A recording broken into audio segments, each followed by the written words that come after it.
जो संपूर्ण विश्व का कल्याण करने वाली है शिव पुराण की कथा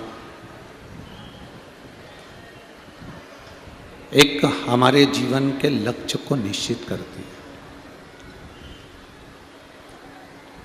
कथा मंडप में विराजमान आपके क्षेत्र के ही सांसद महोदय एवं आमदार खासदार सभी अतिथिगण, जो प्रभु कृपा से इस शिव महापुराण के इस कुंभ के मेले में साक्षी बने हैं,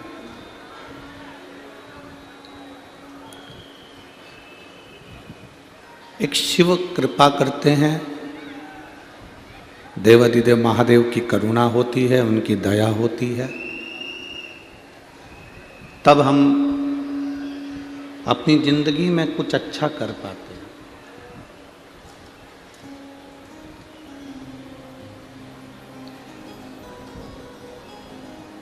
कल कथा में कहा था कि जिंदगी में जीवन में ऐसा कोई व्यक्ति नहीं जिसके जीवन में तकलीफ नहीं, कष्ट नहीं।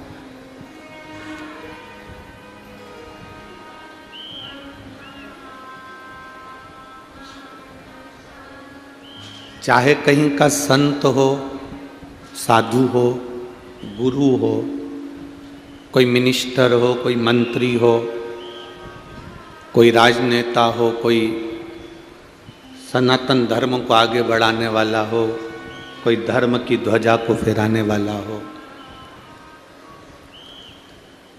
ऐसा संसार में कोई जन्मा ही नहीं जिसको केवल प्रशंसा ही प्रशंसा मिली।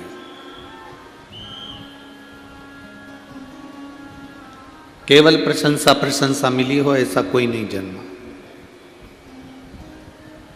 10 अगर प्रशंसा करने वाले मिलेंगे तो उससे ज्यादा उसकी निंदा करने वाले, उसके लिए अपशब्द कहने वाले। संत तुकाराम जी, संत नामदेव जी, संत ज्ञानेश्वर, संत मुक्ताबाई, रामकृष्ण परमहंस जी, चैतन्य महाप्रभु जी, ये सब जितने भी भारत की भूमि के संत हुए, साधु हुए और जिन्होंने इस राष्ट्र को आगे बढ़ाने का प्रयास किया, वो चाहे वो सत्ताधारी हो, नेता हो, अभिनेता हो, जो उनको भी जाने दो। आप अपनी भी सोचो। आप सोचो कि आपकी प्रशंसा आपकी बहू दिन रात करे तो बहुत मुश्किल है, एक आध बार वो निंदा करे भी कर रही नहीं सकती। आप सोचो कि आपकी सास आपकी हमेशा तारीफ ही तारीफ करे तो एक आध बार वो निंदा करे भी कर रही नहीं सकती।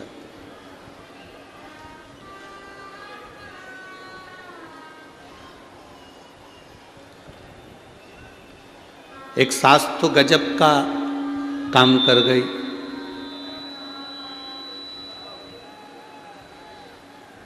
एक सास ने तो पशुपति व्रत करा था भगवान का, उसने पत्र भी लिखा था नोएडा दिल्ली में, आप लोगों ने सुना होगा उस पत्र को। सास ने व्रत करा और व्रत करने पर सास ने भगवान से प्रार्थना करी कि प्रभु मैं आपका व्रत कर रही हूँ, कृपा करना। सबकी सास हैं, सबकी बहू है, सब सास अपनी अपनी बहू की निंदा करती है। मेरे घर में कोई बहू नहीं है, मैं किसकी निंदा करूं, मैं निंदा किसकी करूं। तो उसने पत्र में लिखा कि मैंने भगवान से कहा कि ऐसी कृपा कर दो कि मुझे भी एक बहू दे दो जिसकी मैं निंदा कर सकूं, जिसकी मैं निंदा कर सकूं, ऐसी बहू दे दो।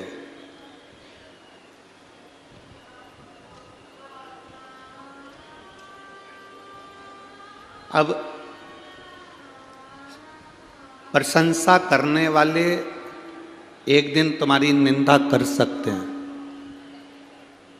प्रशंसा करने वाले एक दिन तुम्हारी निंदा कर देंगे। प्रेशर बढ़ाओ, प्रेशर। प्रशंसा करने वाले तुम्हारी निंदा एक ना एक दिन कर देंगे। पर इतना याद रखना कि प्रशंसा वाले भले एक ना एक दिन तुम्हारी निंदा कर देंगे, पर निंदा वाले कभी जिंदगी में तुम्हारी प्रशंसा नहीं कर सकते, कभी नहीं करेंगे।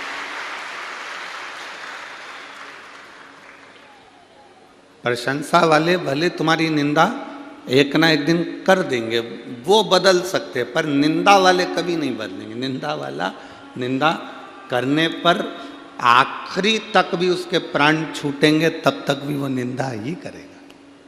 चुगली वाला चुगली ही करेगा। वो कभी तुम्हारी प्रशंसा नहीं कर सकता, वो तुम्हारी कभी बड़ाई नहीं कर सकता। आप उसको निकाल कर सोने का कोरा भी दे दोगे, हार भी पहना दोगे, शॉल भी उड़ा दोगे, कम्बल भी उड़ा दोगे, अच्छे कपड़े भी दिला दोगे, तो भी वो प्रशंसा नहीं करेगा, निंदा ही करेगा। निंदा। तो शिव महापुराण की कथा कहती है, एक बार माता पार्वती और देवाधिदेव महादेव भगवान शिव दोनों भ्रमण के लिए निकल कर जा रहे थे, दोनों घूमने के लिए जा रहे थे, दोनों चल दिए भ्रमण की ओर आगे बढ़ गए। भ्रमण करते करते एक जंगल के अंदर प्रवेश कर गए। भ्रमण करते करते एक वन में, एक जंगल में प्रवेश करे।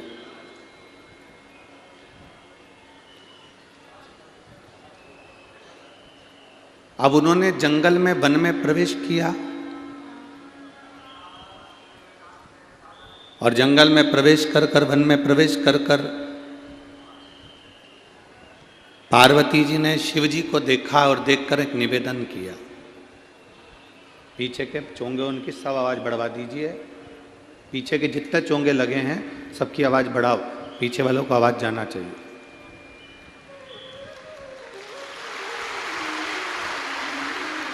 तो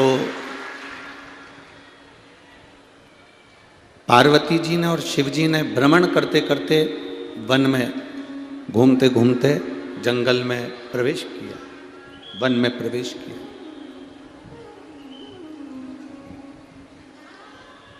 अब प्रवेश करने पर माता पार्वती जी भगवान शिव को देखी। माता पार्वती जी ने भगवान देवाधिदेव महादेव को देखा। गुंजाएं कम करो, गूंज रहा है। माता पार्वती जी ने शिव जी को देखकर एक प्रार्थना करी, प्रभु ये वृक्ष जो लगा है ये आम का है।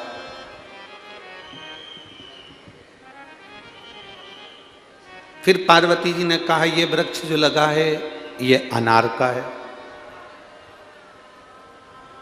पार्वती जी ने फिर कहा कि ये वृक्ष जो लगा है ये जाम का है। पार्वती जी ने फिर कहा ये वृक्ष आम का है, ये अनार का है, ये जाम का है, ये वृक्ष मौसम्बी का है, ये वृक्ष संतरे का है। ये संतरे का वृक्ष है, ये मौसम्बी का वृक्ष है, ये पार्वती जी बोलती है।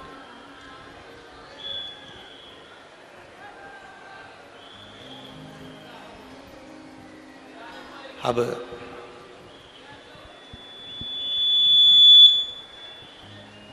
थोड़ी दूर चलने पर माता पार्वती जी को एक बमूल का वृक्ष मिला।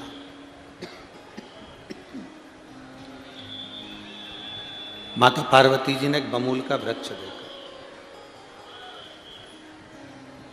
और माता पार्वती जी ने जब बमूल का वृक्ष देखा तो उस बमूल के वृक्ष को देखकर माता पार्वती जी स्तुब्ध हो गई। थोड़ी देर खड़ी रही।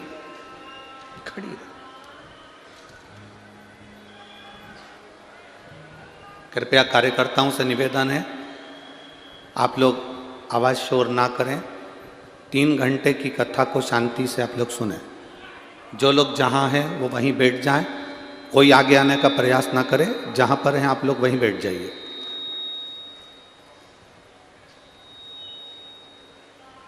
पार्वती जी ने थोड़ी देर बाद बमूल का वृक्ष देखा।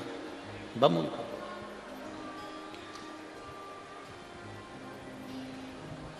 अब शिव जी ने आम का वृक्ष देखा, संतरे का वृक्ष देखा, शिव जी ने अनार का वृक्ष देखा, जाम का वृक्ष देखा, और पार्वती जी ने थोड़ी देर बाद बमूल का जो वृक्ष देखा, बमूल का वृक्ष।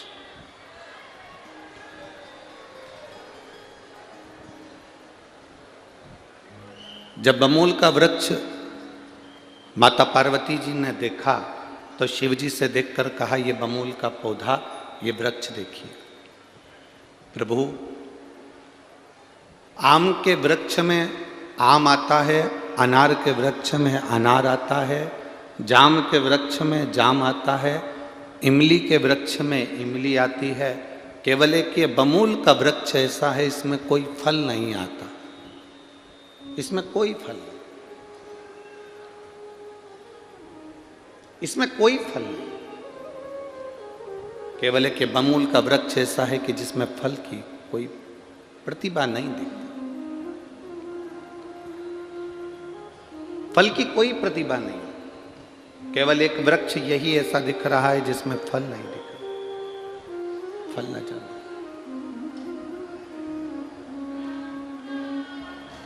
शिवजी ने पार्वती जी से पूछा कि तुम चाहती क्या हो, वो बताओ हमको, तुम क्या चाहती, आप चाहती क्या हो वो हमें बताओ, क्या चाहते। देवादिदेव महादेव ने कहा, बोलो पार्वती आप क्या चाहती हो। पार्वती जी ने कहा, बस मैं इतना चाहती हूं कि जैसे आम के वृक्ष में आम आते हैं तो आम को लोग सम्मान देते हैं, जाम के वृक्ष में जाम आते हैं तो लोग जाम के वृक्ष को सम्मान देते हैं, इमली के वृक्ष में इमली आती है तो इमली को सम्मान देते हैं, संतरे के वृक्ष में संतरा आता है तो संतरे को सम्मान देते हैं। कम से कम इस बमूल के वृक्ष में भी कोई फल आता तो कम से कम इसको भी तो कोई सम्मान मिलता। बहुत ध्यान से सुनना इस प्रसंग को कि देव और महादेव में क्या अंतर है। देव और महादेव में क्या अंतर है, इस प्रसंग को थोड़ा सा ध्यान लगाकर सुनिएगा, बहुत ध्यान लगाकर। बहुत दूर दूर से आप लोग आते हो, 100-100, 200-200, 500-500 रुपये खर्च कर कर आते हो, दिन भर इंतजार करते हो कथा का, धूप भी नहीं देखते, उस धूप में भी बैठे रहते हो, तो कथा को 1 सेकंड की भी चूकने मत दो, दिल से सुनकर बाबा से प्रार्थना कर जाओ। 1 सेकंड की भी नहीं, 1 सेकंड की भी वो कथा ना आ जाए।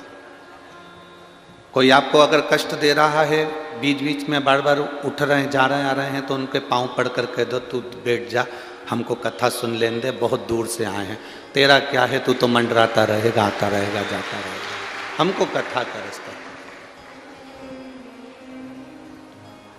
देव और महादेव में अंतर कितना है, देव और महादेव क्या कर सकते हैं, वो समझने वाला विषय है। आम के पेड़ में आम लगा इसलिए सम्मान दिया, मौसम्बी के पेड़ में मौसम्बी लगी इसलिए सम्मान मिला, अनार के पेड़ में अनार लगा इसलिए सम्मान मिला, जाम के पेड़ में जाम लगा इसलिए सम्मान मिला, इमली के पेड़ में इमली लगी इसलिए सम्मान मिला। पर ये बमूल का पेड़ जिसमें कांटे ही कांटे हैं और कोई फल नहीं है, कोई फल नहीं, ये बमूल का पेड़, इसको तो कोई सम्मान देता ही नहीं। क्या चाहती हो पार्वती? पार्वती जी कहती हैं, क्या बमूल को भी सम्मान मिल सकता? क्या बमूल को भी आदर मिल सकता? ये तो कांटे में सराबोर है, कांटों में सना हुआ है, कांटों में रमा हुआ है, क्या इसको आदर मिल जाएगा, सम्मान मिल जाएगा? शिव जी ने कहा, पार्वती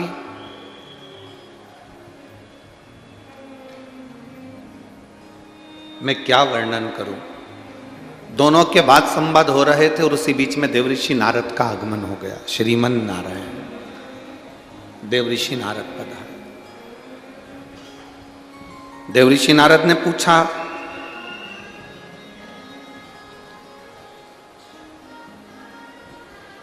आज देवी और देव में क्या बात हो रही है? पार्वती जी ने कहा कि मैं आम के वृक्ष की बात कर रही थी कि आम को आम के कारण वृक्ष का सम्मान होता है, अनार के कारण अनार का सम्मान, वृक्ष का सम्मान होता है, इमली के कारण इमली के वृक्ष का सम्मान होता है। ये बमूल में कोई फल नहीं है। क्या इस बमूल का भी कोई सम्मान हो सकता है? देव ऋषि नारद ने कहा, मां देवी माता, अगर बंजर भूमि पर भी कोई फूल खिला सकता है, जिसको दुनिया पत्थर मारती हो उसको भी अगर कोई पुजवा सकता है, बंजर भूमि पर भी अगर कोई फूल खिला सकता है, कोई जिसको दुनिया पत्थर मारती हो उसको भी अगर कोई पुजवा सकता है, घोड़े पर भी अगर कोई महल बनवा सकता है, तो वो केवल एक है। नारद जी कहते हैं वो देव अधिदेव महादेव है, उसके सिवा कोई नहीं। शिव कर सकते हैं। शंकर भगवान ने देवऋषि नारद से कहा, नारद तुम कैसी बात करते हो? बमूल के वृक्ष में कोई फल लगेगा क्या? और उस फल को कोई खाएगा क्या? नारद जी कहते हैं, मैं नहीं जानता प्रभु, पर माता चाहती है कि बमूल के वृक्ष को भी आदर मिले, सम्मान मिले, उसके लिए कुछ तो तुम्हें करना पड़ेगा। शिव जी ने कहा, ठीक है देवऋषि नारद, सुनो, आम सीजन में आता है, अनार सीजन में आता है, इमली सीजन में आती है। मैं बमूल के वृक्ष पर मधुमक्खी का छत्ता लगा देता हूं, जिसमें शहद 12 महीने रह सकता है।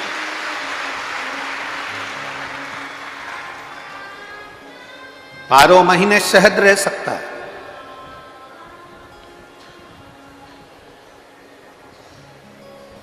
और वो शहद जो फल की कीमत है उससे दुगना महंगा वो शहद की कीमत रहेगी। बंजर में भी फूल खिलाने का सामर्थ्य मेरे देवाधिदेव महादेव में है। दुख की घड़ी में खड़े होकर दुख मिटाने का सामर्थ्य मेरे देवाधिदेव महादेव में है। कष्ट की घड़ी में कष्ट को समाप्त करने का सामर्थ्य मेरे देवाधिदेव महादेव में है।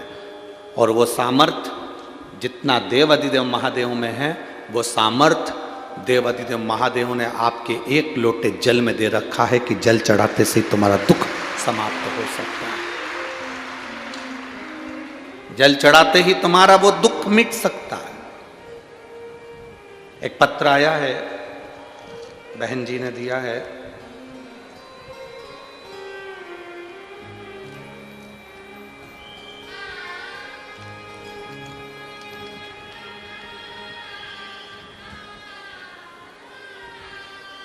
मैं सपना दीपक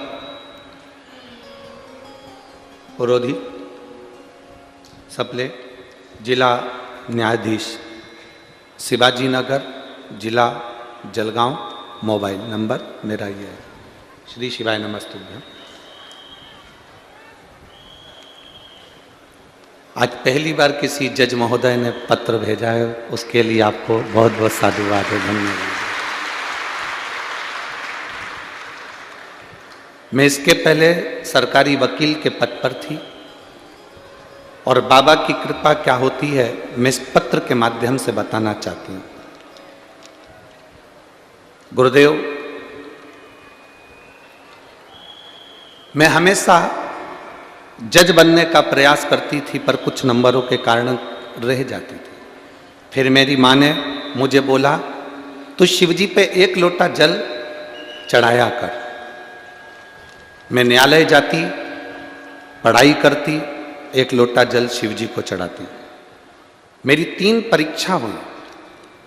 उस परीक्षा में मैंने बाबा को प्रणाम करा, बेलपत्र शहद का शिवजी को समर्पित कर शंकर भगवान को जल चढ़ाया।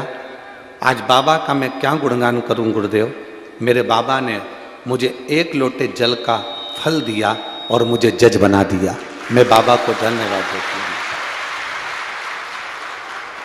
जज तो मैं बन गई, पर मेरी पोस्टिंग नहीं आ रही थी गुरुदेव। ऑर्डर नहीं आ रहा था हाथ में। मेरी माँ ने कहा तू चिंता मत कर, पशुपति नाथ के व्रत का स्मरण कर, एक बेलपत्री पर शहद लगा, बाबा को विनय कर। मेरी माता के कहने पर मैंने वही किया और बाबा की कृपा से आज मैं ज्वाइनिंग ले ली हूँ और बाबा की कृपा से मैं न्यायाधीश के पद पर विराजमान हुई हूँ। बहुत बहुत साधुवाद है। श्री शिवाय। नमस्ते। बैठिए बहन। शिव तत्व औघड़ी शंभु शंकर इसी को कहा।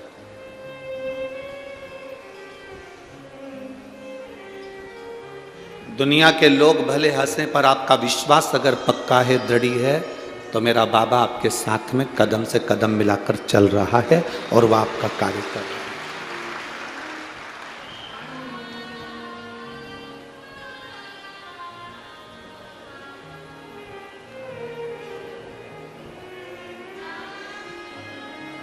मेरे बाबा दया करना, मैं तेरे भरोसे, भोले बाबा दया करना, मैं तेरे भरोसे, ना घर के भरोसे हूँ, ना परिवार के भरोसे हूँ, मेरे बाबा दया करना, मैं तेरे भरोसे, भोले बाबा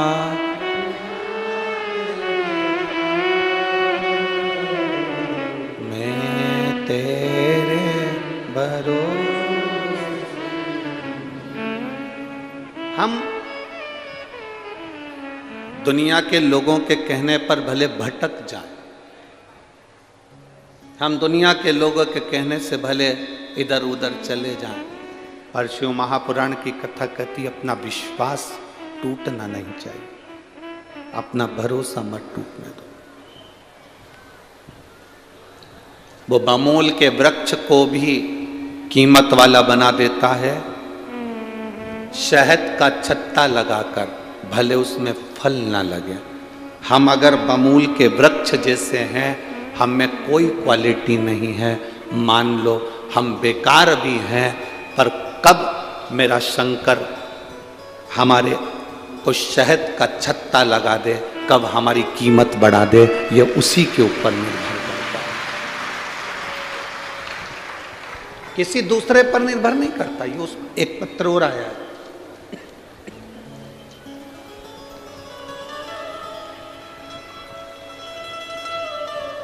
मेरा नाम सो रत्ना लक्ष्मण झावरे, मुकाम पोस्ट फेजपुर, तहसील यावल, जिला जलगांव। कहीं बैठे हों तो हाथ हिला सकते हैं, अगर कहीं बैठे हों। मेरा मोबाइल नंबर ये है। मेरा नाम सो रत्ना लक्ष्मण झावरे, मुकाम पोस्ट फेजपुर, तहसील यावल, जिला जलगांव। मोबाइल नंबर मेरा ये है। गुरुजी, मेरे जैसे गरीब पर मेरे बाबा ने कितनी कृपा करी, मैं क्या वर्णन करूं।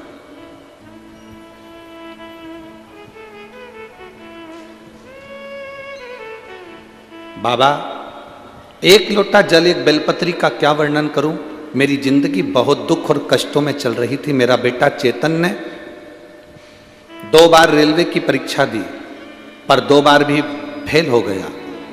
मेरे बेटे ने तीसरी बार परीक्षा दी, तैयारी करी, खूब पढ़ाई करी, पर परीक्षा में उत्तीर्ण नहीं हो पाया। मेरा बेटा हताश होकर खेत पर जाना काम करना चालू कर दिया, दूसरे की दुकान पर काम करा, खेत पर काम करना चालू कर दिया। तब मैंने पूछा क्या हो गया, कहा अब मैं एग्जाम नहीं दूंगा क्योंकि मैं पास नहीं हो रहा। मैंने अपने बेटे से कहा एक बार और परीक्षा दे। सियोर वाला महाराज कहता है कि खूब पढ़, खूब मेहनत कर, और जब परीक्षा देने जाए तो एक बेलपत्री को शहद लगाकर शिव जी को चढ़ा कर जाना। इसलिए मैंने पत्र में भी बेलपत्र बनाकर भेजा है कि इस बेलपत्र का फल क्या होता है। गुरुदेव बाबा की कृपा से 2022 का मैंने एग्जाम मेरे बेटे से दिलवाया, उसको कहा खूब पढ़ाई कर। सियोर वाला गुरुजी कहता है जितना पढ़ सकते हो उतना पढ़ो, अपनी कैपेसिटी से ज़्यादा पढ़ो, विद्या अध्ययन करो। मैंने अपना बेटे को खूब पढ़ाया।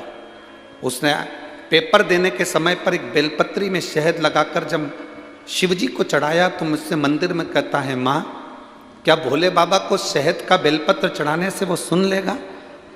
मैंने मेरे बेटे से कहा तो चिंता मत कर, अब की बार एग्जाम दे, बाबा सुनेगा। मेरे बेटे ने रेलवे की परीक्षा 2022 की दी और इंतजार किया कि रिजल्ट आएगा। रिजल्ट रुक गया, आया नहीं। बेटा टूट गया। मुझसे कहता है, माँ देख तेरे भोलेनाथ ने भी कुछ नहीं करा। मैंने मेरे बेटे से कहा तू चिंता मत कर। वो सियोर वाला महाराज कथा में लाखों की भीड़ में कहता है कि बाबा सुनता है। अगर वो कहता है कि बाबा सुनता है तो बाबा सुनेगा। 15 दिन निकले थे, बेटे से मैं कहती रही तू जल चढ़ाते रहे, वो जल चढ़ाता रहा और उसका रिजल्ट आ गया। आज मेरा बेटा गवर्नमेंट जॉब रेलवे में सर्विस कर रहा है और अच्छे पद पर सर्विस कर रहा है। मैं बाबा को यहाँ प्रणाम करने के लिए आई हूँ। मेरा नाम सोरत्ना लक्ष्मण जावरे, मुकाम पोस्ट फैजपुर, तहसील यावल, जिला जलगांव, मोबाइल नंबर ये। कहीं आए हैं क्या? अच्छा आप ही हैं, हाथ हिला दो एक बार। श्री शिवाय नमस्तुभ्यम। बहुत बहुत बधाई बाबू आपको, बहुत बहुत बधाई। शिव कृपा इसी को कहते हैं, शंभु इसी को कहते हैं।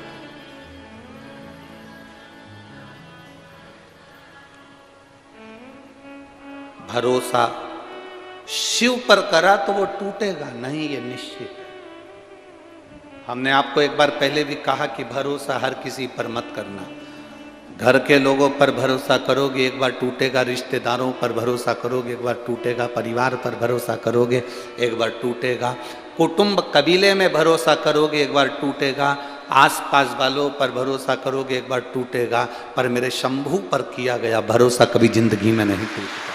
वो नहीं टूट सकता, वो टूटेगा ही नहीं। बोल बम का नारा है, जम के बोलो जरा, बोल बम का नारा है, बाबा एक सहारा। ये भरोसे का शब्द है, मतलब हम बाबा के सहारे जी रहे हैं, हम बाबा के भरोसे जी रहे हैं।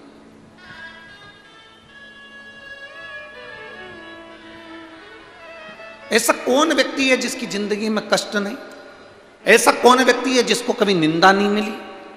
ऐसा कौन व्यक्ति है जिसके ऊपर कभी उंगली नहीं उठाई गई?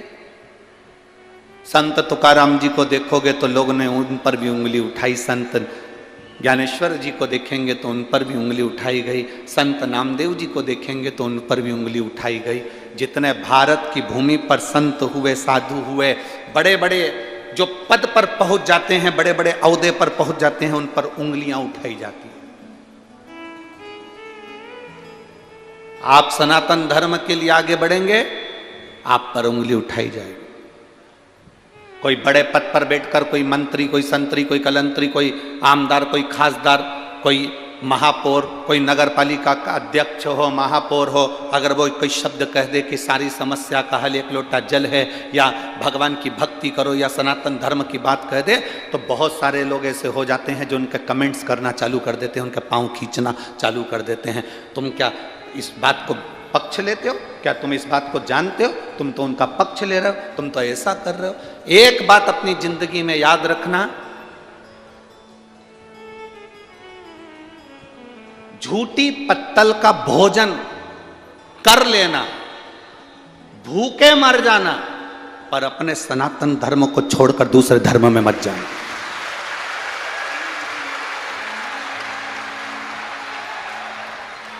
झूठी पत्तल का भोजन कर लेना, भूखे मर जाना, पर अपना सनातन धर्म छोड़कर दूसरे धर्म में मत जाना। कोई के हमारे धर्म में आओ, हम तुमको ऐसा कर देंगे, हम तुमको नौकरी दे देंगे, हम तुमको ऐसा बना देंगे, तुम हमारे से जुड़ जाओ, हमारे धर्म में आ जाओ। भूखे रह लेना, 15 दिन खाना मत खाना, पर दूसरे धर्म में मत जाओ, बिल्कुल ना, मत जाओ।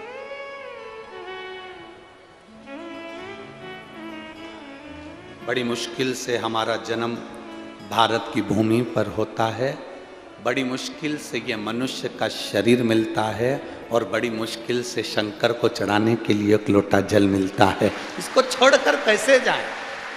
कैसे? अपने धर्म को छोड़कर हम दूसरा धर्म कैसे अपने?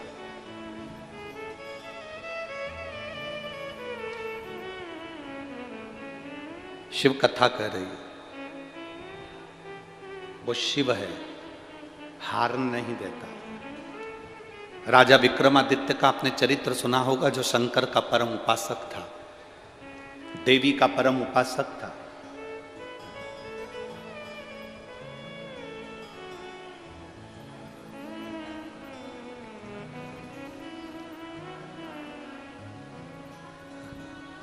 भारत की भूमि का पहला राजा था जिसकी मित्रता देवताओं से थी, राजा विक्रमादित्य।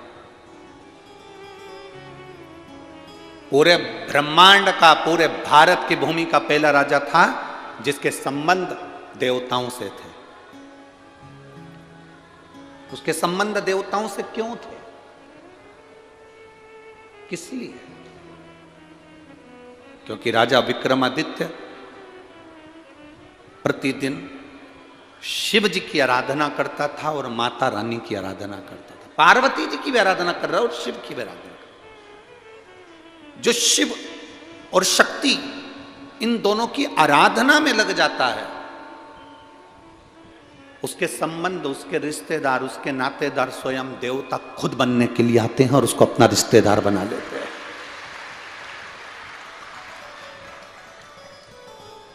आप इतने लाखों में लोग, लाखों में शिव भक्त यहाँ कथा सुनने के लिए आए हैं, पंडालों में कहीं जगह नहीं है, गाड़ियों के ऊपर लोग चढ़े हुए हैं, रोडों पर लोग बैठे हुए हैं।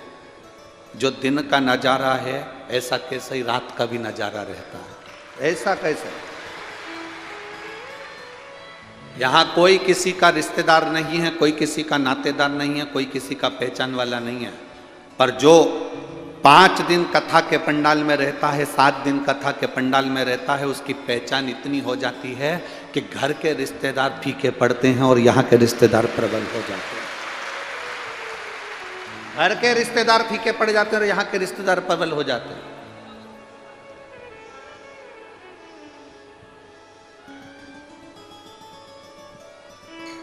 मैं जलगांव के ढोल वालों को,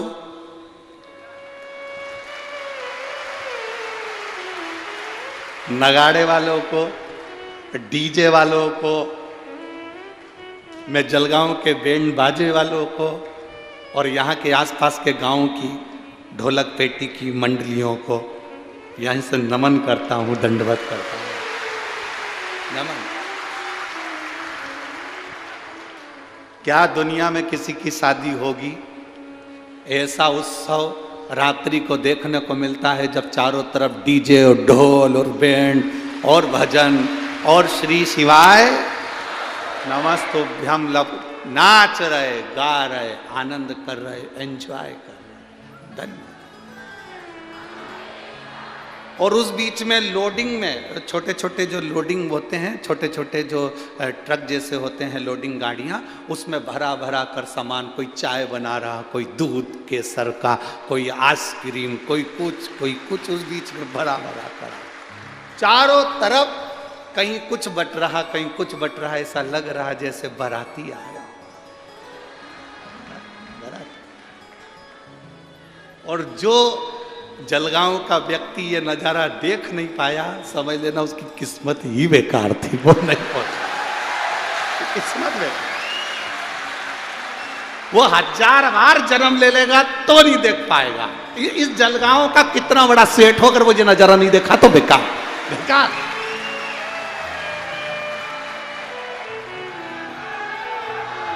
जिसने ये नज़ारा नहीं देखा वो गया, वो उसका जीवन ही बेकार है। फिर वो उसका जन्म, उसका जलगांव में रहना ही बेकार। मतलब वो जलगांव में रहा, समझ लो कुछ खो दिया उसने, हीरा खो दिया।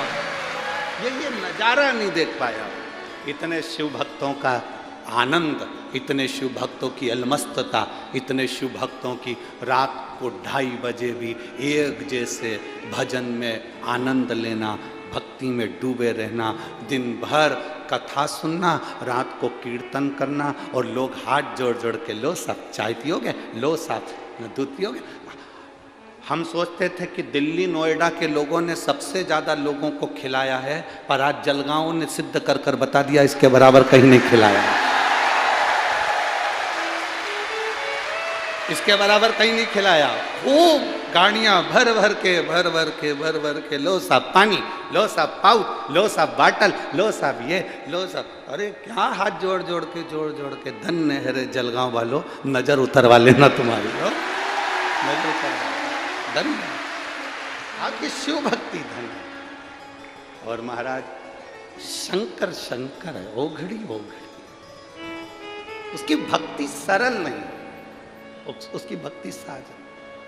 अब केवल एक दिन और रहा है, आज की रात्रि, कल तो सवेरे 8 बजे से कथा होगी, 11 बजे विराम हो जाएगी, 1 बजे हम भी यहाँ से बाबा कुबेरेश्वर धाम के लिए रवाना होंगे। फिर 16 दिसंबर से वापिस अमरावती की कथा में 1 बजे से 4 बजे तक आप लोगों के मध्य टीवी चैनल के माध्यम से फिर मिलना हो जाएगा। ये तो शिव भक्ति है। और मिला इस शरीर को मौका जो दिया। राजा विक्रमादित्य भारत की भूमि के वो राजा थे जिनकी मित्रता, जिनकी पहचान देवताओं से थी।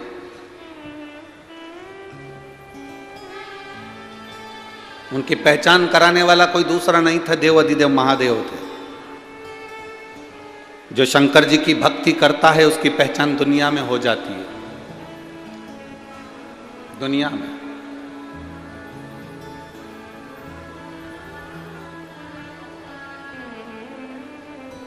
चौधरी परिवार को कोई जानता था कि नहीं जानता था पता नहीं, पर इनने शंकर की भक्ति करी, शिव पुराण की कथा कराई, तो अब सब पहचान जाएंगे कि जगदीश चौधरी कौन है, तो भरत चौधरी कौन है, तो ये कौन है, कौन पहचान।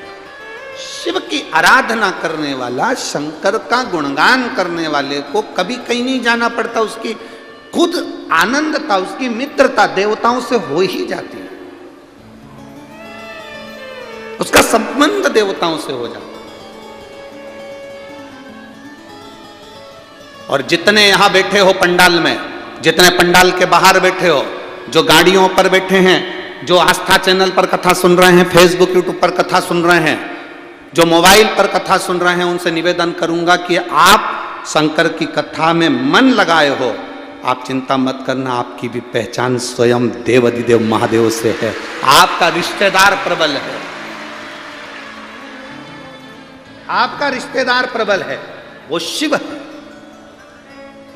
ओघड़ी शंभु है।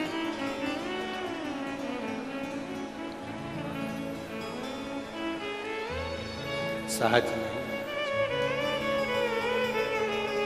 शिव महापुराण की कथा कहती है, राजा विक्रमादित्य को इंद्र ने निमंत्रण दिया। अब देखिएगा जरा शिव तत्व को जानिएगा। राजा विक्रमादित्य को इंद्र ने निमंत्रण दिया, और राजा विक्रमादित्य को इंद्र ने निमंत्रण देकर कहा कि आप पधारिए। राजा विक्रमादित्य समझ नहीं पाए कि आखिर इंद्र कौन सी चाल चलने वाला, पर विक्रमादित्य का नियम था, शंकर भगवान को 1 लोटा जल चढ़ाकर अशोक सुंदरी के स्थान पर स्पर्श कर कर भगवान के चढ़े हुए जल को अपने वक्ष स्थल पर लगाकर विक्रमादित्य चला जाता था।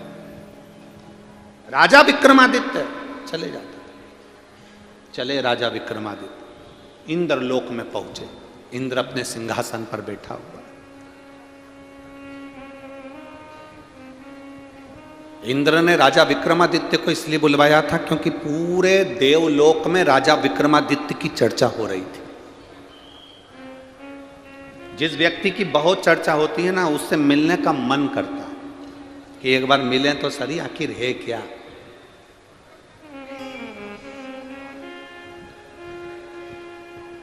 आखिर ये है कौन, इससे मिले।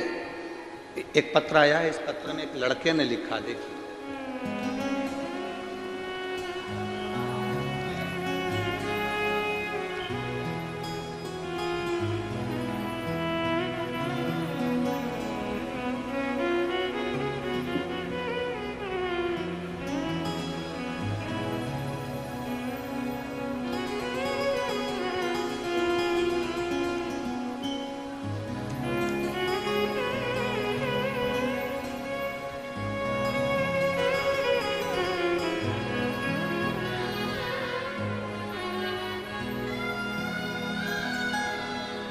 श्री समाधान दौलत शुभ के, रंजना समाधान शुभ के, रहवासी देव पिपरी, तहसील जामनेर, जिला जलगांव।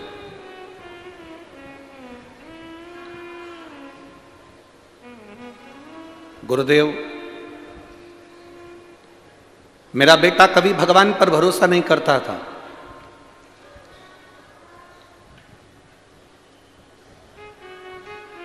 मेरे बेटे ने मुझसे शर्त लगाई, कहीं बैठे हो तो हाथ हिला सकते हैं। मां, 19 वर्ष की मेरी आयु है, क्या मेरी 19 वर्ष की आयु में क्या मेरी सरकारी नौकरी लग सकती है? अगर तू महादेव का पूजन करती है तो मैं भी एक लोटा जल चढ़ाना चालू करता हूं और देखता हूं महादेव क्या मेरी नौकरी लगा सकते हैं। मैं गुरुदेव, मेरे बेटे ने एक लोटा जल केवल मुझसे कंपटीशन करने के लिए और आपके वचन को जानकर जल चढ़ाना प्रारंभ करा और मैं बाबा को यहां धन्यवाद देने के लिए आई हूं। गुरुदेव, बाबा बाबा है। उसने सुना मेरा बेटा 19 साल की आयु में गवर्नमेंट की आर्मी की नौकरी में चला गया और उसकी नौकरी चालू। यह शिव तत्व है। ओ घड़ी शंभु, जो बेटा कह रहा है, जो बेटा कह रहा है कि शिव 19 वर्ष की आयु में सरकारी नौकरी दे सकता है,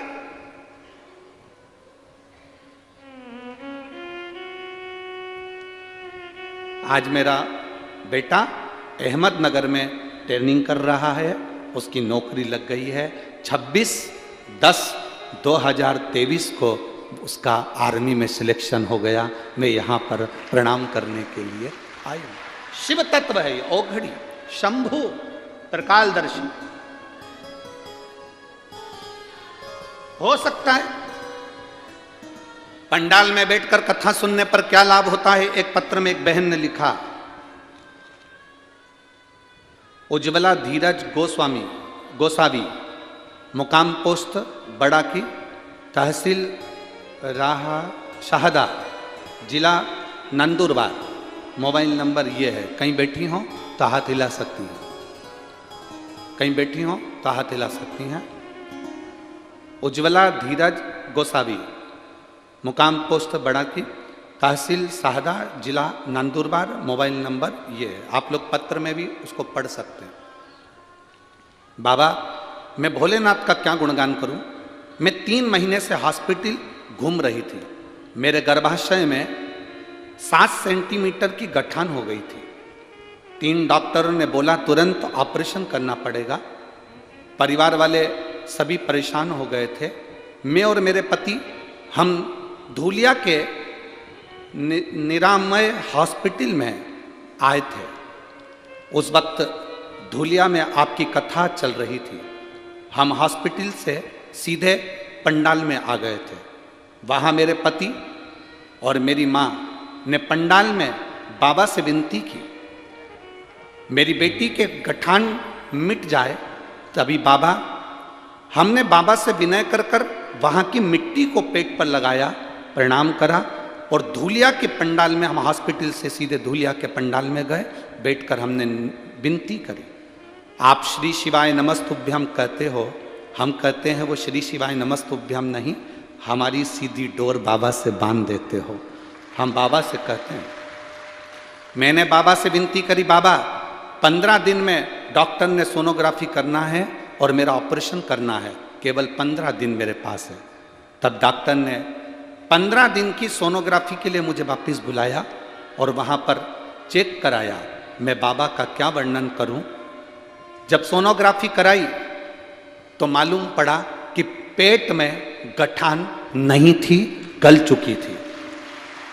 डॉक्टर ने हमें तुरंत कहा कि 100 में से ऐसा केस पहला आया है कि जिसकी गठान इतनी जल्दी गल गई। तभी मेरी माँ ने संकल्प लिया था कि जहाँ कथा होगी गठान गलने के बाद मैं वहाँ पहुँचूंगी। हम बाबा के पंडाल में जलगांव में यहाँ बाबा को प्रणाम करने के लिए आए हैं, क्योंकि हमारी पेट की जो गठान थी वो गल गई। शिव तत्व किसको कहते, औघड़ी किसको कहते, शंभू किसको कहते?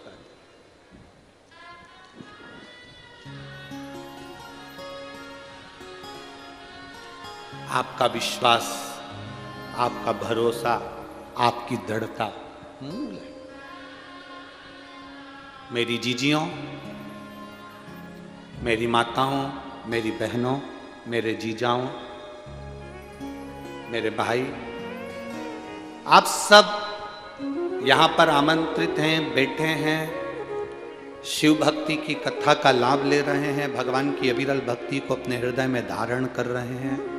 पर ये विश्वास मानकर चलना, आपको यहाँ तक लाने वाला ना तो सीहोर वाला महाराज है, ना चौधरी परिवार है, ना कोई है।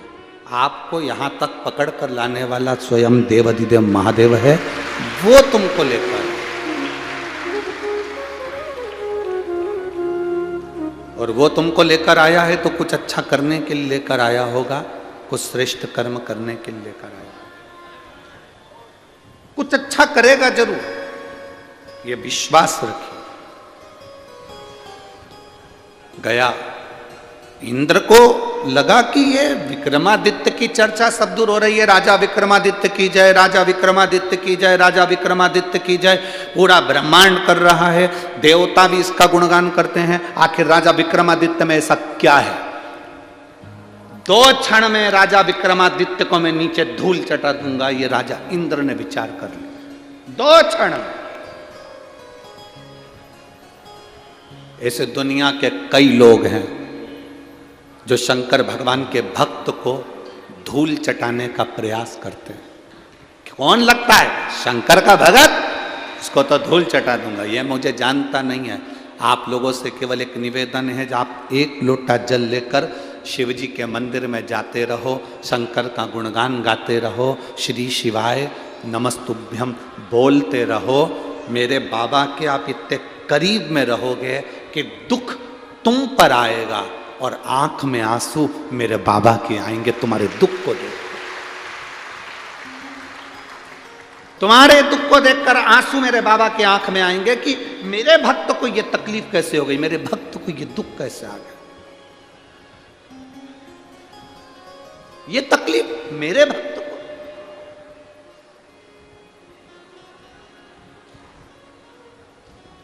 महाराज,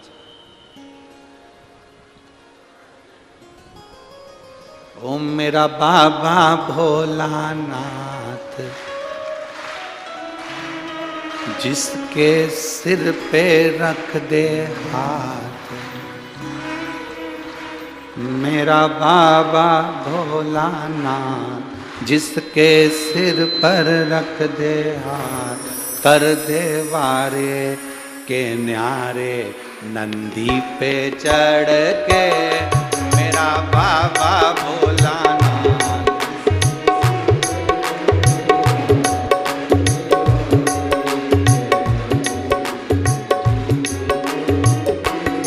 मेरा बाबा भोलानाथ, जिसके सिर पे रख दे हाथ, कर दे वारे के न्यारे नंदी पे चढ़ के, मेरा बाबा भोलानाथ।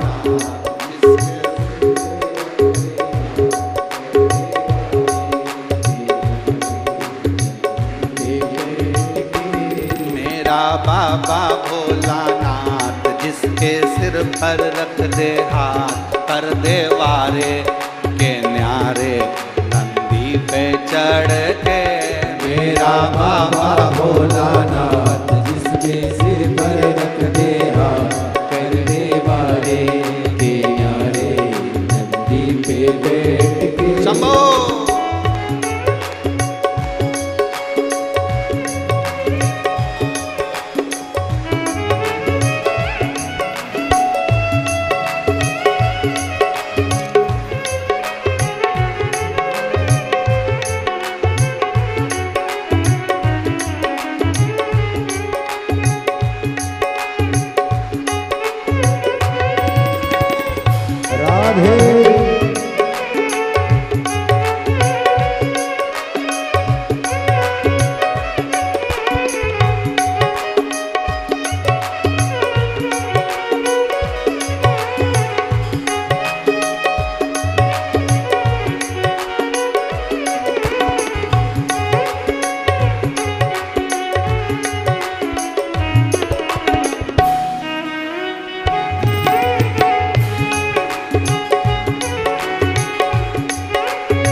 पे रख दे हाथ, कर दे वारे के न्यारे, नंदी पे चढ़ के मेरा बाबा भोलानाथ, जिसके सिर पे रख दे हाथ, कर दे वारे के न्यारे, नंदी पे बैठ के। राधे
छाला पहने बोले जटाओं में गंगा, चम चम चमकता है माथे पे चंदा।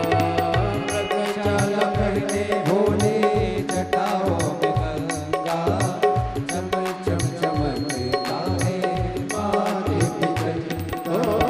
मृग छाला पहने भोले जटाओं में गंगा, चम चम चमकता है माथे पे चंदा। छाला पहने भोले जटाओं में गंगा, चम चम चमकता है माथे पे चंदा। गौरा जी को लेके साथ, जिसके सिर पे रख दे हाथ, कर दे वारे के न्यारे, नंदी पे बैठ के मेरा बाबा भोलानाथ, जिसके सिर पर रख दे हाथ, कर दे वारे के न्यारे, नंदी पे चढ़ के मेरा बाबा भोलानाथ, जिसके सिर पे रख दे हाथ, कर दे वारे के न्यारे, नंदी पे बैठ के। राधे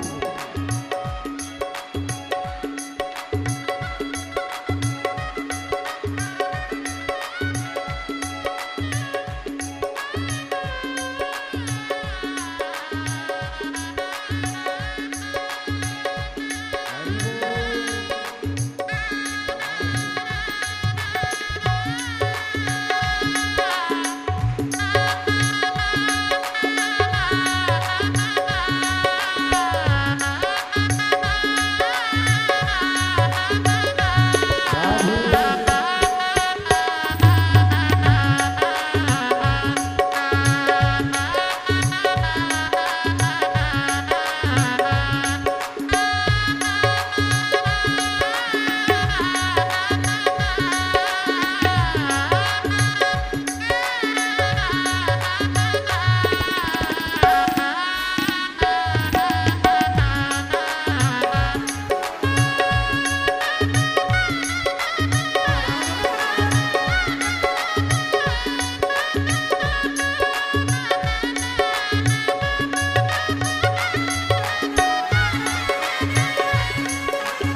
पे चढ़ के मेरा बाबा भोलानाथ जिसके सिर पे रख दे हाथ करने वाले के न्यारे नंदी पे बैठ के मेरा बाबा भोलानाथ जिसके सिर पे रख दे हाथ कर दे वारे के न्यारे नंदी पे चढ़ के मेरा बाबा भोलानाथ जिसके सिर पे रख दे हाथ करने वाले के न्यारे नंदी पे बैठ के कर दे वारे के न्यारे नंदी पे चढ़ के वो कर दे वाले के न्यारे नंदी पे बैठ के कर दे वारे के न्यारे नंदी पे चढ़ के कर दे वाले के न्यारे नंदी पे बैठ के हार हार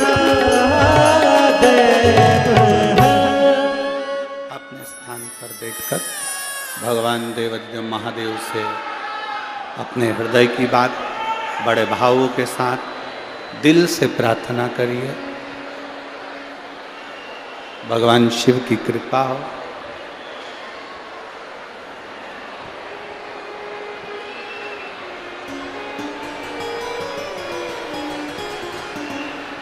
भगवान देवदेव महादेव की करुणा हो, उसकी उदारता हो। जहाँ जगह मिले वहाँ दिल से बैठकर बाबा से प्रार्थना करिएगा। जहाँ जगह मिल जाए वहाँ बैठो। कार्यकर्ता भी बैठकर प्रार्थना करना, क्योंकि ये मौका बार बार नहीं आएगा। जहाँ जगह मिलते जाए वहाँ बैठकर भगवान शिव से अपने मन की बात बड़े भाव के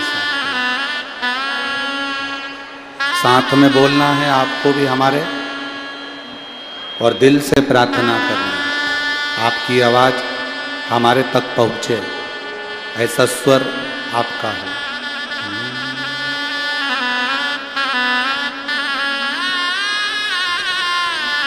श्री शिवाय नमस्तु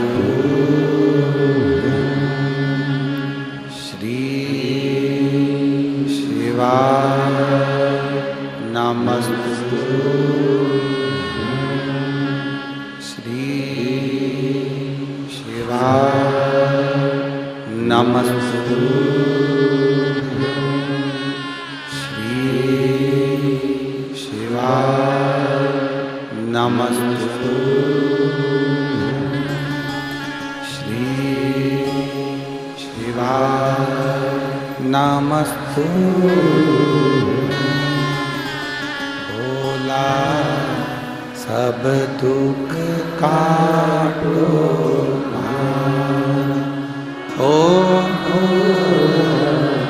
सब दुख काटो।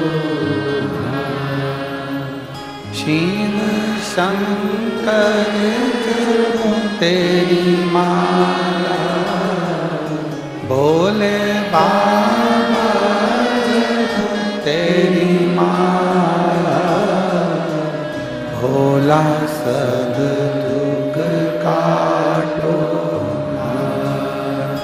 ओ सब दुख काटो। वेश मंगलकारी वेश मंगलकारी शमशान वासी हमारा शमशान वासी हमारा ओ सब दुख काटो ओ सब दुख काटो।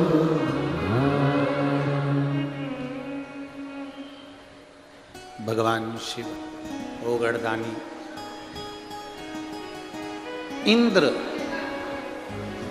विक्रमादित्य राजा को नीचा दिखाने के चक्कर में उसने आमंत्रण दे दिया, निमंत्रण दे दिया। आमंत्रण दिया, निमंत्रण दिया, जब राजा विक्रमादित्य इंद्रलोक में पहुंचे,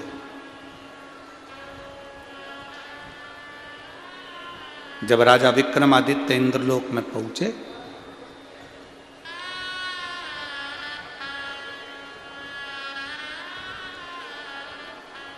सिंहासन पर बैठे हुए राजा इंद्र ने कहा, आओ राजा विक्रमादित्य आइए। बहुत ध्यान देना महाराज, बहुत। 10 लोग अगर आपके पक्ष में हैं तो यह भी मानकर चलना कि 20 लोग आपके विपक्ष में, आपके पीछे की ओर है, आपका साथ नहीं देने वाले। पर चिंता ना करिए, एक बार अगर देवाधिदेव महादेव का साथ पकड़ लिया, भगवान शंकर से आपका संबंध हो गया, मेरे बाबा से आप अगर जुड़ गए, एक बार शिव के आप हो गए, शंकर आपके हो गए, तो दुनिया कितनी भी विपक्ष में बैठ जाए, आपके पक्ष में शिव होना चाहिए। आपके पक्ष में शंकर, आपके पक्ष में देवाधिदेव महादेव होना चाहिए। दुनिया भले विपक्ष में रहे, उससे कोई फर्क नहीं पड़ता।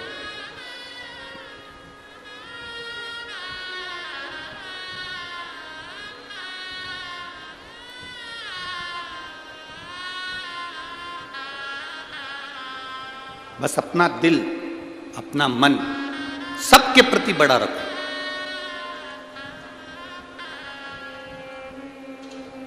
पांव में जो चप्पल पहनते हो ना, उसका नाप होता है।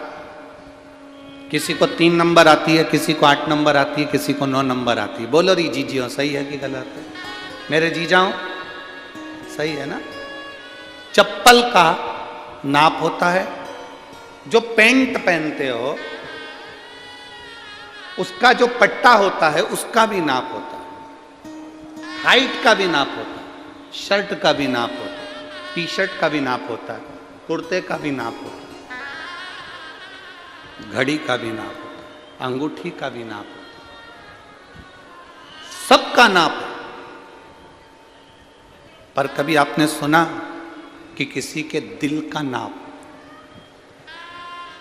दिल का कभी नाप होता है क्या? दिल का कोई नाप नहीं होता। चप्पल का नाप हो सकता है, कपड़े का नाप हो सकता है, घड़ी का नाप हो सकता है, अंगूठी का नाप हो सकता है, मकान का नाप हो सकता है, जमीन का नाप हो सकता है, पर ये दिल का कोई नाप नहीं है। इसका विस्तार करते चलो, दिल बड़ा रखते चलो। वो माताएं भजन गाती है ना कि जोत से जोत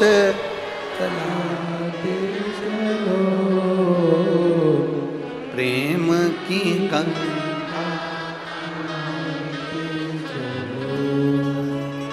अपने दिल को, अपने मन को जितना बड़ा रख सकते, अपने दिल का जितना विस्तार कर सकते उतना। कोई गाली भी दे देना, दिल छोटा मत कर, दिल बड़ा रख। 2 महात्मा, 2 संत एक जगह पर रहते थे, भिक्षा मांगते थे, भगवान को भोग लगाते थे, मंदिर में सेवा करते थे, खा लेते थे। एक दिन हवा चली, बहुत तेज आंधी तूफान आया, झोपड़ा उड़ गया, छत मत सब उड़ गई, झोपड़ी थी उड़। उसमें से एक संत बोला, भगवान तू बड़ा निष्ठुर हो गया, भगवान तू बड़ा निष्ठुर है। इतने सारे दुनिया में लोग रहते हैं, कितने पापी हैं, कितने कपटी हैं, उनका मकान नहीं तोड़ा, तोड़ा भी तो तूने हमारा तोड़ा। कितना निष्ठुर है तू, कितना निष्ठुर। हमारी छोटी सी झोपड़ी तूने तोड़ दी। भगवान तू बिल्कुल निष्ठुर है, तूने हमारा मकान, हमारी झोपड़ी तोड़ दी। किसी पैसे वाले का तोड़ देता, किसी धनपति का तोड़ देता, कोई पापी का तोड़ देता, कोई लोभी है, कोई चोर है, कोई निकम्मा है, उसका तोड़ देता। हमारी झोपड़ी तोड़ दी। दूसरा व्यक्ति मुस्कुरा रहा था, दूसरा संत मुस्कुरा रहा था। एक संत रो रहा है, दूसरा मुस्कुरा रहा है। तो रोने वाले ने दूसरे से पूछा, तू क्यों मुस्कुरा रहा है? उसने कहा, मैं भगवान को धन्यवाद दे रहा हूं, भगवान छत उड़ा कर ले गए, कम से कम दीवार तो छोड़ दी, ये बड़ी कृपा है आप, बड़ी कृपा।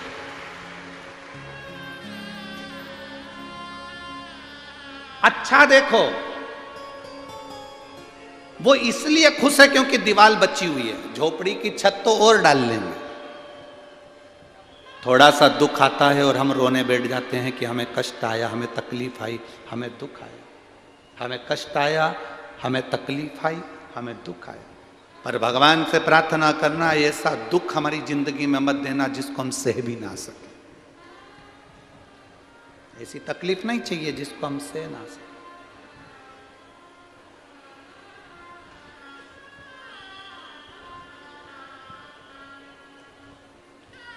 दो पत्र इन पत्रों में हमने पढ़े।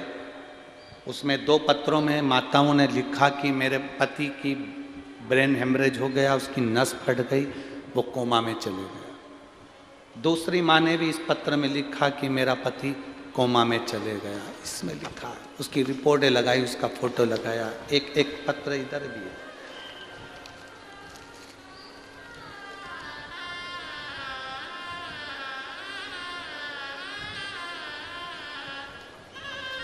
एक पत्र ये भी है। फोटो देखिए, जिस व्यक्ति 2022 का जो फोटो है, व्यक्ति ऐसा था। आप लोग एलईडी पर, आस्था चैनल पर एक एक फोटो को थोड़ा क्लोज कर कर दिखाएंगे तो आप देखेंगे। पहले व्यक्ति ऐसा था, जब ब्रेन हेमरेज हुआ, नस फट गई, व्यक्ति की दशा ये हो गई। इसको देखिए, जो कोमा में चले गए, जिसको शुद्ध नहीं थी, वेंटिलेटर पर पड़ा रहता था, शुद्धता। अब पत्र देखिए, सो पूजा चेतन दुबे, निवासी शिव शंकर कॉलोनी, जलगांव की रहने वाली हूँ। मेरा मोबाइल नंबर ये है, कहीं बैठी हो तो हाथ हिला सकती हूँ, पति आया हो तो वो भी हाथ हिला सकता। सो पूजा चेतन दुबे, निवासी शिव शंकर कॉलोनी, जलगांव महाराष्ट्र की हूँ। मेरा मोबाइल नंबर ये है। मैं पूजा चेतन दुबे, जलगांव महाराष्ट्र की निवासी हूँ गुरुदेव। मेरे पति को 27/9/2012 में अचानक सर में दर्द हुआ, उनके हाथ पैर में झटके आने लगे और हम उन्हें तुरंत अस्पताल ले गए। जांच कराई तो पता चला कि उनकी ब्रेन हेमरेज हुआ है। उसी दिन डॉक्टरों ने ऑपरेशन करने का कह दिया। डॉक्टरों ने कहा, ब्रेन का ऑपरेशन होता है तो व्यक्ति जिंदा हो कि कोमा में चले जाए कि जिंदगी भर ना उठ पाए, इसकी कोई गारंटी नहीं है। फिर भी ऐसी सिचुएशन थी कि हमको ऑपरेशन कराना पड़ा।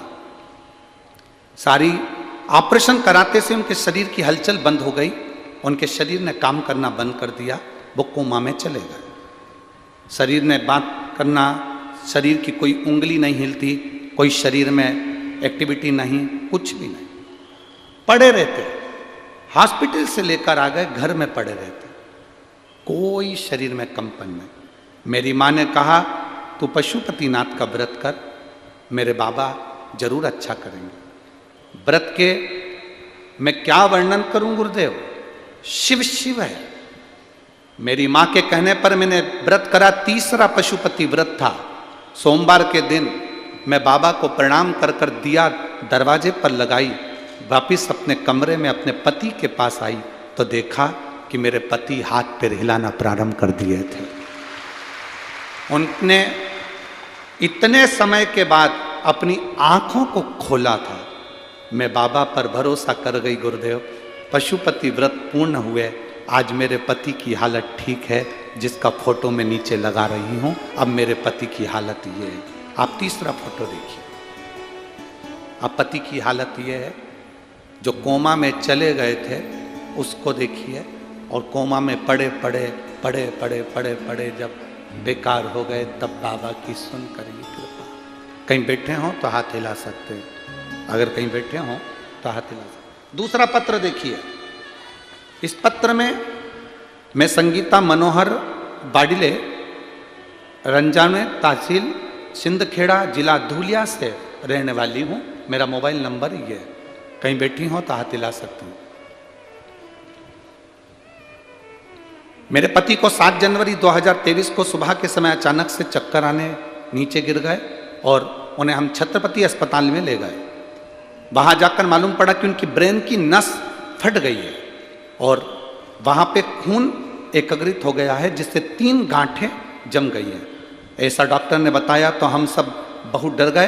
डॉक्टर के अनुसार उनके ऑपरेशन की बात आई, पर उन्होंने कहा कि ये कोमा में चले जाएगा, ब्रेन का ऑपरेशन है, इसकी कोई जवाबदारी नहीं है कितने समय में उठे कि ना उठे। तभी उम्मीद जागी। मेरी ननंद ने कहा सीहोर का रुद्राक्ष मेरे पास में है, अपन उसको पानी में गलाकर एक बार भैया को देते हैं। हमने तांबे के कलश में रुद्राक्ष को गलाया, पानी में डालकर शिव जी को चढ़ाया, उस पानी को उनको देना चालू करा। एक बेलपत्र उनके पलंग के पास रख दी, बाबा से प्रार्थना करी बाबा ऑपरेशन ना हो, क्योंकि डॉक्टर के हिसाब से ये कोमा में जा रहे हैं, आप बचा लो इनको। उनके शरीर ने कंपन करना बंद कर दिया, आंखें बंद हो गई, शरीर टेढ़ा हो गया, पूरा शरीर पलंग पर पटक दिया गया। हमने बेलपत्र जब उनके सिराने रखी और 2 बूंद पानी उनके होठों पर लगाया, बाबा का मैं क्या गुणगान करूं गुरुदेव। दूसरी बार सीटी स्कैन होना प्रारंभ करा तो डॉक्टर ने कहा जो 3 गांठें थी खून की, उसमें से 2 गांठ गल चुकी है, 1 गांठ बची है, थोड़ा रुकते हैं, ऑपरेशन की जरूरत नहीं पड़ेगी। धीरे धीरे वो गांठ भी गलना प्रारंभ हो गई और बाबा की कृपा से मेरे पति ठीक हैं। हम शिव पुराण को प्रणाम करने के लिए आए हैं। ये फोटो भी लगाए हैं और ये पत्र, ये शिव तत्व है। ओघड़ी शंभु त्रिकालदर्शी कैलाशी है, अविनाशी। खाली ना जाता कोई दर से तुम्हारे, खाली न जाता कोई दर से तुम्हारे, मैं भी खड़ा हूँ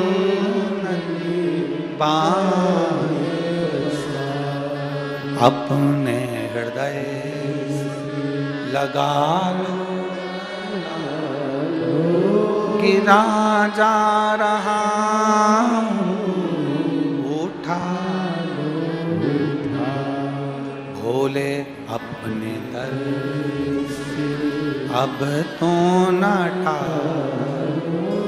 गिरी जा रही हूँ, उठा।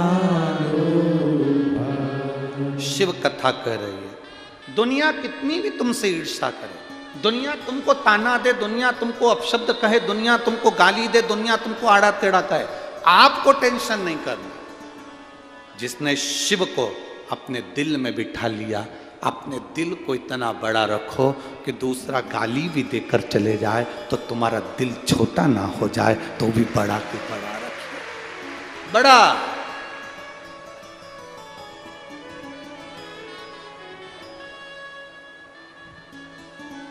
सबसे बड़ा दिल किसका होता है? जम के बोलो जल्दी से। दुनिया में सबसे बड़ा दिल किसका होता है? माँ का दिल।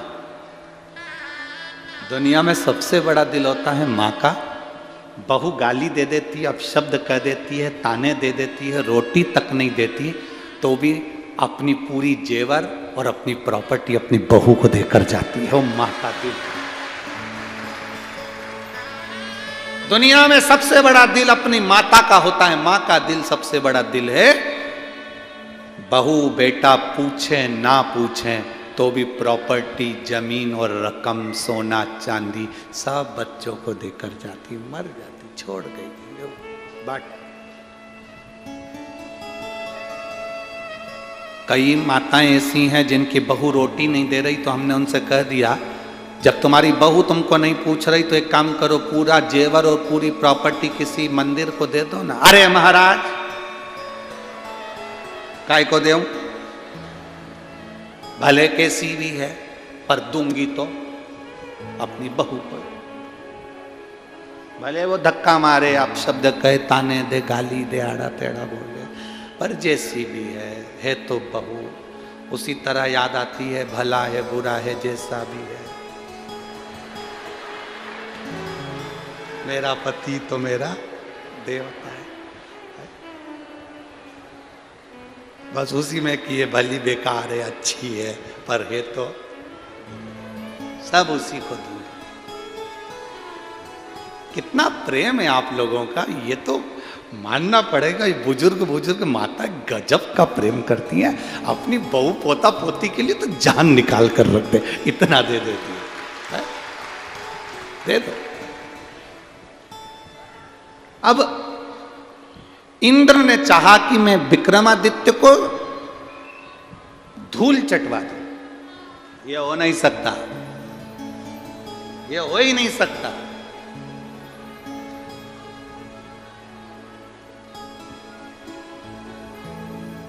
जो शिव का हो गया वो भटक नहीं सकता, जीवन में उसका काम अटक नहीं सकता, जीवन में उसका काम अटक नहीं सकता। जो शिव का हो गया वो भटक नहीं सकता, जो शिव का हो गया वो भटक नहीं सकता, दुनिया में उसका काम अटक नहीं सकता, दुनिया में उसका काम अटक नहीं सकता।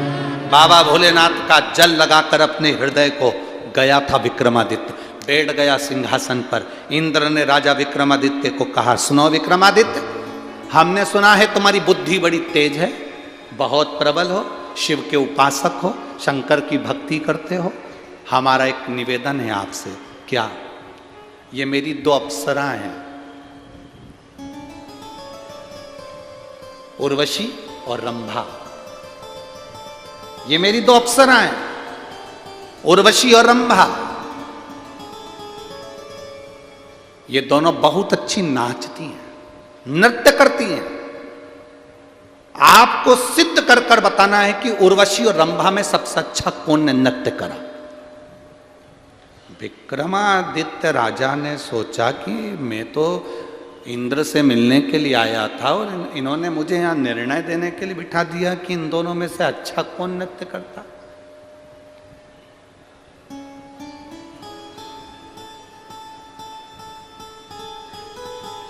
अब निर्णय देना कोई सरल बात है। हम कई बार बुजुर्ग माताओं से कहते हैं कभी भी अपना निर्णय मत देना। तुम्हारी छोटी बहू कितनी भी अच्छी हो पर अपना निर्णय कभी मत देना कि मेरी छोटी बहू बहुत अच्छी है। तुम्हारी बड़ी बहू कितनी भी अच्छी हो परंतु तुम्हारा निर्णय मत देना कि मेरी बड़ी बहू बहुत अच्छी है।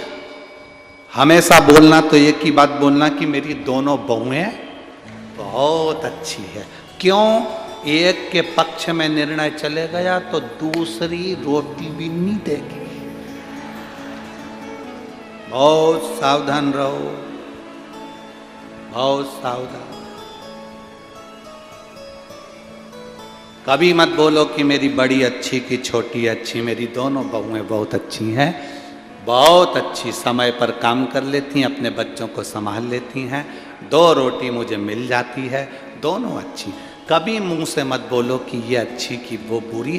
गेंद कभी भी किसी भी पाले में जा सकती है और किसी भी बहू से पाला पड़ सकता है, तब तुम्हारी हालत खराब हो जाएगी।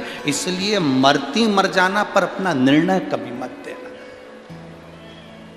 कभी मत।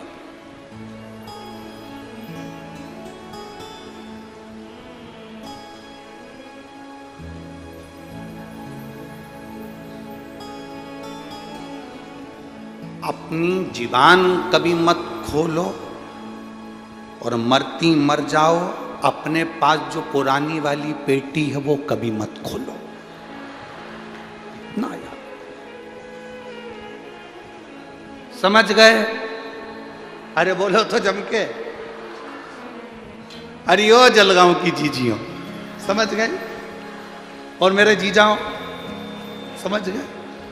2 चीजें इतनी जल्दी बिल्कुल मत खोलो। क्या क्या?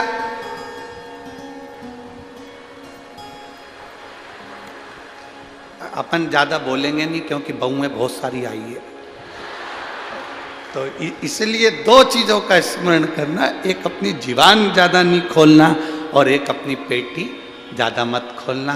पेटी में कुछ भी नहीं हो तो यहाँ से जाती जाती पत्थर उठा के ले जाओ, अपनी पुरानी साड़ी में लपेट के पेटी में रख दो।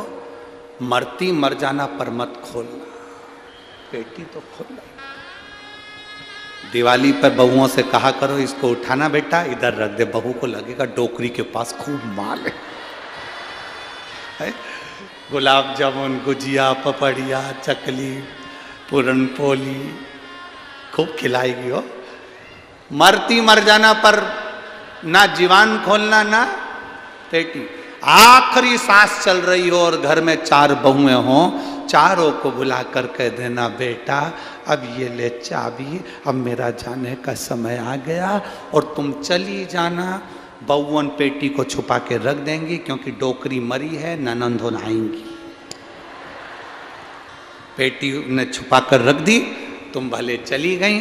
सास मरने के बाद बहुओं को लगेगा बहुत छोड़ कर गई है, बहुत साल से माल है उसका पेटी में, खूब अच्छे से तुम्हारा 10वां 11वां 12वां 13वां सब अच्छे से होगा। ननंदोन चली जाएंगी, चारों बहुएं खोलो, पेटी खोलो, और चारों मिलकर जब पेटी खोलेंगी और उनमें से जलगांव का भाटा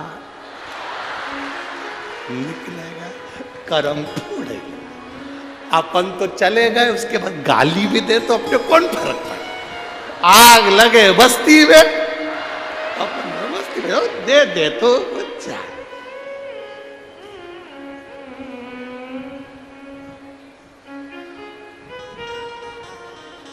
वो तो काम है दुनिया का, देती रहे।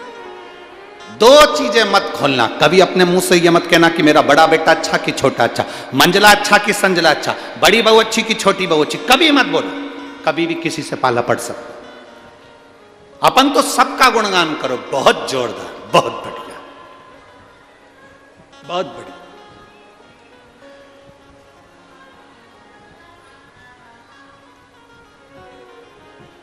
अपने को सबसे कम